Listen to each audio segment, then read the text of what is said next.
সকাল সকাল অফিসে ঢুকে দেখি আমার ঘরের দরজার বাইরে একটা বেড়াল বসে আছে। ভাবলাম একটু ভালো করে ওর ছবি তুলি, কি আরাম করে শুয়ে আছে। ছবি তুলতে গেলাম, দেখো কেমন পালিয়ে যাচ্ছে। আরে আমি কি তোকে মেরেছি নাকি যে পালিয়ে যাচ্ছিস? তারপরে আজকে একটা বেল দিল আজকে সুদীপ্ত, আমাদের ব্লক অ্যাকাউন্ট ম্যানেজার। ওকে কে অনেকগুলো বেল দিয়ে গেছে। ও নাকি আবার জ্যৈষ্ঠ মাসে বেল খায় না, আমাকে একটা দিয়ে দিল। আর এই যে দেখো কালমেঘ পাতাগুলো, এগুলো আমাদের অফিসের মধ্যেই হয়েছে। জল আনতে গিয়ে দেখি ওখানে কত কালমেঘ পাতা হয়ে আছে। আমি তুলে নিয়ে এলাম কিছুটা।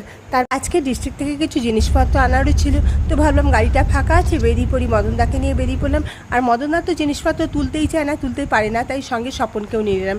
তারপরে রাস্তায় আস্তে আস্তে আমরা তালশাঁস কিনলাম, খেলাম।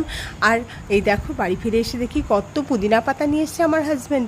এইসব তো হলো, পুদিনা গাছগুলোকে লাগিয়ে দিলাম। তারপরে চলে গেলাম সিনেমা দেখতে। কি দেখলাম আজকে? একেন বাবু, কি বেনারসি একেন বাবু। দেখতে দেখতে তো আমি ঘুমিয়েই পড়ছিলাম, এত ঘুম পেয়ে গেছে। যাই হোক, সিনেমাটা খুব একটা খারাপ হয়নি। আর যখনই ভাবলাম ছবি